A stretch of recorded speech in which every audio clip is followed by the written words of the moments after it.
Tetapi kalau sekedar agama tidak mengandung peneguhan historis, artinya kita ini kan yang penting normanya gitu. Nah, dalam hal misalnya penyaliban Yesus, itu memang secara historis Yesus disalib. Bahwa kemudian dalam Islam ada kontroversi tentang masa akhir kehidupan Yesus, itu dipahami dari faktor non sejarah. Dan itu yang banyak dikembangkan juga oleh dialog Kristen Islam akhir-akhir ini. Misalnya ya, kalau misalnya ungkapan tentang penyaliban Yesus itu secara historis tidak bisa diselesaikan, atau paling tidak bagi Kristen kan clear, Yesus disalib itu historis, nggak bisa disangkal. Tapi apa makna penyaliban, lah itu yang kemudian menjadi masalah yang bisa didiskusikan, gitu loh. Tapi biasanya memang harus diakui ya, saluran-saluran teologis macet. Macetnya karena apa? Banyak macetnya. Tapi apa di luar perdebatan teologis tidak ada wilayah lain untuk kita membangun dialog? Ada. Satu contoh misalnya. Saya pernah sampaikan ini di ISCS Bali 15 tahun yang lalu. Saya bilang begini. Kalau jamaah pada umumnya atau jamaah pada lazimnya tidak bisa menyelesaikan suatu masalah yang sifatnya sensitif, biasanya jamaah sastra bisa paling tidak membahasnya. Misalnya soal penyaliban Yesus. Ada penulis-penulis Arab yang menarik kita bahas ya. Satu contoh, seorang yang bernama Kamil Husin, itu kira-kira tahun 1950-an. Dia pernah nulis buku dalam bahasa Arab judulnya Karya Dolima, Kota yang Durhaka. Dia gambarkan pada Jumat itu, Jumat yang penuh kegelapan, di mana nurani manusia sudah dibutakan, nalar manusia sudah tidak jalan. Lalu dalam keriuhan yang tanpa nurani itu telah disalibkan seseorang di sana. Ini penyaliban hati nurani, ini penyaliban akal sehat. Apa pesannya dia? Sudah, kalau memang Yesus disalib atau tidak masih jadi masalah bagi kita umat Islam. Tetapi kita semua dipersatukan. Setiap orang tentu memiliki bela rasa terhadap penderitaan orang, terhadap penderitaan orang lain, seperti yang kita lihat dari peristiwa salib di Yerusalem itu. Dan dia sengaja tidak bicara siapa yang disalib. Tapi siapapun yang disalib itu adalah membutakan nalar kita, menumpulkan nurani kita terhadap penderitaan sesama. Buku itu pernah terbit. Lalu yang kedua misalnya, Fatih Usman itu beranjak lebih maju lagi. Dia menulis buku judulnya Ma'al Masih fi Anajilil Arba'ah, bersama Kristus dalam keempat Injil. Jadi menurut dia, terlepas bahwa kita umat Islam itu menjadikan Quran sebagai kitab suci yang bagi kita tidak bisa diganggu gugat. Tetapi secara historis kalau kita mau tahu tentang Yesus, katanya dia, ya bacalah dokumen historis yang sejaman, yaitu keempat Injil. Kata-kata dia pun itu sudah mencerminkan lintas agama. Dalam Islam, Injil tidak pernah disebut dalam bentuk jamak. Dalam Islam, Injil sudah disebut Injil, tunggal.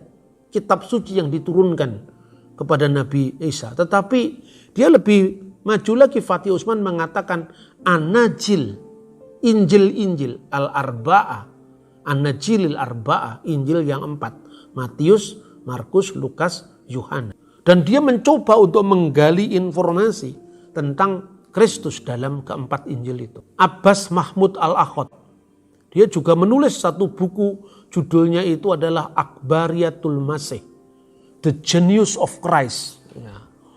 Tetapi buku itu kemudian menjadi kontroversi di kalangan umat Islam di Kairo. Lalu kemudian mendiang istrinya Anwar Sadat, yaitu memberikan komentar-komentar di buku itu yang intinya bahwa tolong kutipan ayat Quran harus lengkap dengan syakal dan harakatnya. Lalu pada edisi berikutnya diterbitkan ulang dengan judul Hayatul Masih, kehidupan Al-Masih. Dia juga ingin menyampaikan suara-suara di luar Quran tentang Yesus itu. Ini menjadi sesuatu yang di lingkungan agama tidak bisa dibahas di lingkungan para sastrawan itu tidak terlalu bermasalah untuk dibahas. Karena biasanya kan sastrawan pendekatan budaya itu kan lebih liar ketimbang orang beragama dalam mikir yang sudah dibatasi gitu. Kita sendiri di Indonesia juga punya catatan seperti itu.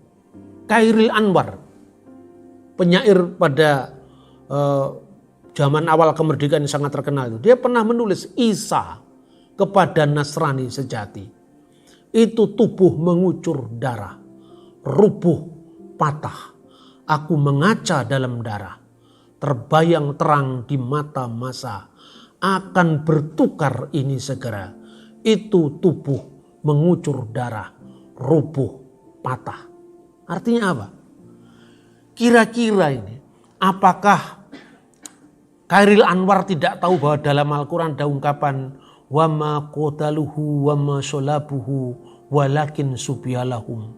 Mereka tidak membunuhnya dan mereka tidak menyalibnya, melainkan yang disamarkan bagi mereka. Saya kira tahu. Tetapi bagi dia sebagai seorang sastrawan, penderitaan terhadap orang benar itu tetap benar, sekalipun secara teologis kita belum bersepakat. Itu luar biasa. Apa yang dulu bisa dirayakan dengan kebebasan seperti itu, sekarang rasanya semakin sempit langit kebangsaan kita ini. Kita sekarang kalau ngomong seperti itu, Ulil nulis tentang Paskah, itu dihujat di mana-mana. Padahal yang mau disampaikan Ulil itu, dia mencoba untuk memahami bagaimana orang Kristen menghayati Paskah. Gitu loh. Apa Ulil kehilangan imannya? Saya kira enggak. Seperti itu yang bisa dikembangkan dalam konteks dialog teologis lintas agama.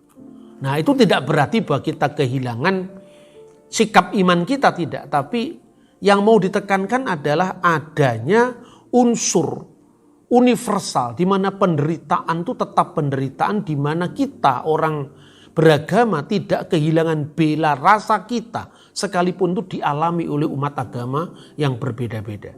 Lah oleh karena itu berbahagialah kita yang punya Bhinneka Tunggal Ika. Kalau itu belum bersepakat secara teologis, di luar teologis yang mana penderitaan itu siapapun yang menderita, itu adalah bagian dari penderitaan kita. Kasihilah sesamamu manusia seperti dirimu sendiri. Dan biasanya orang beragama itu kalau sudah menghadapi sebuah fenomena yang itu mempertaruhkan nasionalisme, harga diri sebuah bangsa, sebuah kaum, itu kemudian menjadi ekstrim. Kadang-kadang lupa kalau dia punya masalah yang belum selesai. Contohnya, ini terakhir, Bung Karno datang dari Roma menuju ke Kairo. Tatkala itu Bung Karno diberikan penghargaan oleh Paus sebagai presiden di negara mayoritas Muslim. Waktu itu Konsili Vatikan II sedang membangun dialog dengan Yahudi dan Islam. Dan kepada orang Yahudi itu Paus Paulus keempat menyetujui. Lewat konsili itu juga wakil-wakil dari uskup setuju.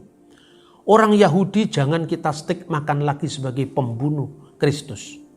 Karena apa? Peristiwa di abad pertama itu tidak representatif orang Yahudi. Siapa yang menandatangani Sanhedrin tentang kematian Kristus adalah orang Saduki. Imam besar waktu itu kan Saduki.